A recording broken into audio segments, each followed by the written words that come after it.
I would like to now welcome Craig Irwin from Foreign Commonwealth and Development Office, FCDO, to share his thoughts about women in data generation in Nepal.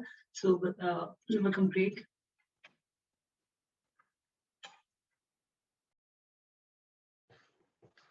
Great, thanks, Yubasha. I'm not sure about important. I feel like a little bit like an imposter being here and being the only man talking. But thanks for having me today, and I think it's a really good opportunity to say a few words. So thanks for that. The sessions so far today have been super interesting. They've all been really, really good. So I've just got a couple of points before I get into what I was going to say. A couple of points about what some of the things that have been said today that really took my interest. The first one was, I think it was Jamie early on, and Rumi just mentioned it recently in the last discussion as well, around people getting into data from a different background, working from journalism or working in international development or whatever, coming from that sectoral experience and learning about data. And that's 100% right, I completely agree with that. But I think people can also think about it the other way around. We can flip that around. And people who get that expertise and experience working in data shouldn't be afraid of switching sectors as well. That's something I talk about a little, that I've done a lot of, is moving from sector to sector and taking those data skills or the analytical skills with me. So think about it both ways, and I think that broadens it out to more people. And I think when you do that, the mentorship role becomes even more important, and the role models. Especially if you're moving sectors and you have to learn a lot in a short period of time, finding those mentors to really help you through that and navigate your way through a new area is super important. And then on that last session on women innovators, it was so encouraging to hear people talking about key things. As a government statistician, key things that we talk about all the time and are really important. Talking about how to use data. You know, there's no point collecting masses of data if it's not used and not used in the appropriate ways. But also having trust in that data, you know, in terms of its quality and its timeliness, its accessibility, is it open? All those sorts of things are really important, and really good to hear people talk about confidentiality and ethics around data. And it's crucial. And you know, data can be misused. That destroys trust and it destroys what we try to do. It's really good to hear everybody talking about that. So yeah, it's been really interesting, and I look forward to seeing what more the Women in Data Steering Committee can do over the next few years. But today, I've been asked to talk a little bit about myself and my background, and then a little bit about data production in Nepal, from a donor's perspective. I come from UK Aid, was DEFRA, now we're the Foreign Commonwealth and Development Office, but it all encompasses UK Aid, so it's all branded in that way. But I'll also talk a little bit about my personal experience of working with women in data and tech, and very briefly on the role I think the Women in Data Steering Committee could potentially play in Nepal. So, I first started to understand the importance of using data when I was doing my PhD in New Zealand in marine science. You know, I was focused on fisheries management. I'm a long way from the sea in Nepal, but that's my background. But my work involved a lot of collection and management of huge amounts of data and using a whole range of different methodologies and technologies. But for me, the really interesting part was after the data had been collected, after it had been claimed and organised, and the analytical part of it and interpreting that data and extracting the implications that this had on policy making and fisheries management, and the change that knowledge could affect. So through doing my PhD and doing this work in data, it helped me understand that this is where my strengths lay, in interpretation and transferring that real world knowledge into decisions. So when my wife and myself decided to move from New Zealand to London, I joined the UK Civil Service as a government statistician, where it's been the bulk of my career. And before joining DEFRA almost 10 years ago, I worked across a number of government departments on a range of policy areas, from sustainable development to fisheries management, of course, but also emergency healthcare. So again, that's that taking those data and analytical skills and working across different sectors. Then when I joined DEFRA 10 years ago, I worked in DEFRA's climate department, designing and monitoring framework for the UK's International Climate Fund. And that work was also used to design the monitoring system of the International Green Climate Fund. Then I had 3 years in Bangladesh before coming to Nepal, where I've been for the last 4 years, working with through DEFRA and now FCDO with organisations like the Bank and D4D on data in Nepal. What have I seen in terms of data being collected? I see there's a huge amount of data being collected in Nepal. You know, through government, through the Central Bureau of Statistics, through all the different line ministries, mostly collecting their own data sets. Local government now, provincial government, all collecting masses of data. Civil society, private sector, and development partners, and no doubt many others, all collecting data. So there's a wealth of data in Nepal. So I think the issue is there's not enough data here, but the issue is around if the right data is being collected in the right way. Is it aggregated enough? Goes back to what Jamie was talking about before. Does it have the information that we really need? But also, importantly than that, is it being used, and is it being used in the right way? And I think something else I've noticed in Nepal, you know, the use of new technology is growing in data collection. You know, there's a myriad of partners who have expertise around GIS, and there's more and more people doing that. Satellite imagery has been made more use of, and the upcoming census will use tablets for urban populations for the first time.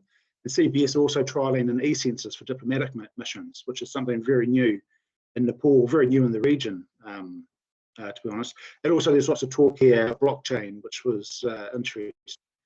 One issue that I've noticed in Nepal is a coordination between development partners. CBS have a lot on their plate, and it's probably fair to say that they are fairly under-resourced, and it makes it very difficult for them to deliver everything that they're asked, and often they get put under a lot of pressure from lots of different partners. And as an international community, we need to be very careful not to overburden them with our own agendas and work together with them and amongst ourselves to ensure that the data collection we support in Nepal is in the best interests of Nepal and not in our own interest. That's a really good point. And one last challenge is around the practicalities of how data collection works in the federal system. Who collects what data? Who sets and maintains those standards? There's lots of talk before about legal frameworks. These are really important with the new Stats Act going through. But even more importantly, how do we help ensure that the data that is collected at local, provincial level, and from other sources, that it's been used at those levels by government at local, provincial level, not just filtering back to the centre. But also, how has that data been made available to other actors and been made accessible? So the wider public, private sector, academia can all get access to this data to use. So moving on, unfortunately, I don't think my experience of working with women in data and technology is typical. I've worked most of my career in the UK Civil Service and predominantly as a statistician or analyst. No doubt the experience of someone working in IT, engineering, science, in different countries, different types of organisations will be very different. I've always worked in teams with women and very often had senior managers who are women.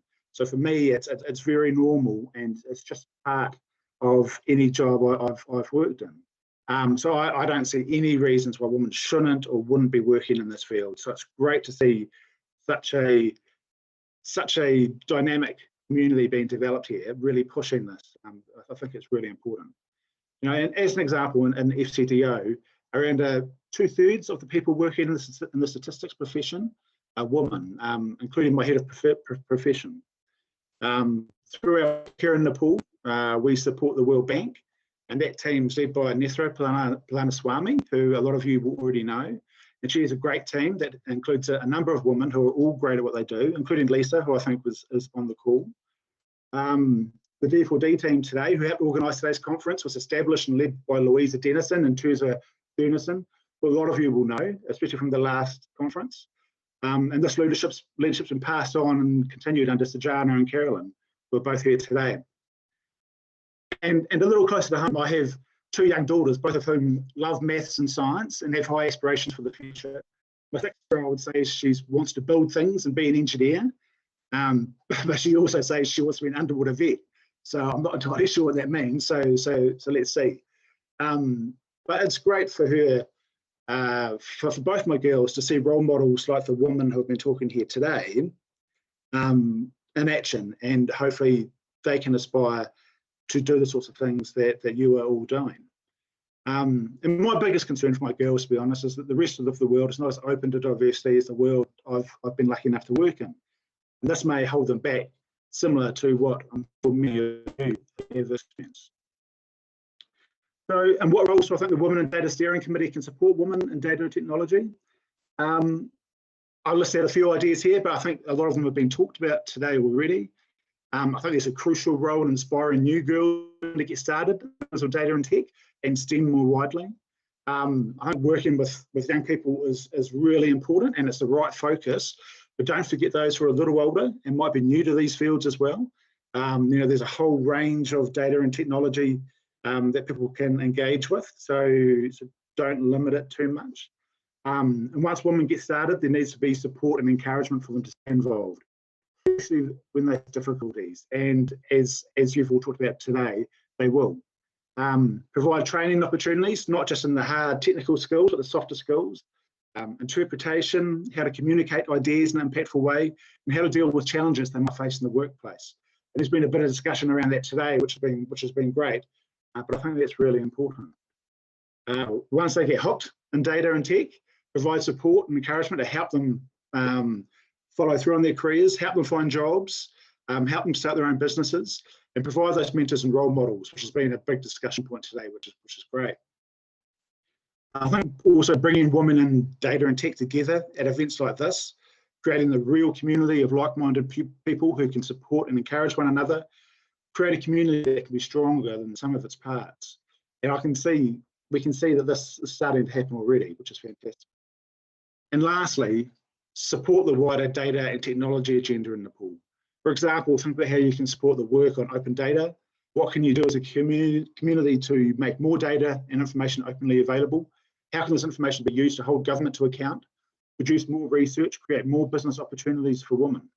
There's a whole range of things that I think this sort of community can get involved in terms of wider data agenda in Nepal. So I think I've taken enough time up now, so I'll leave it there.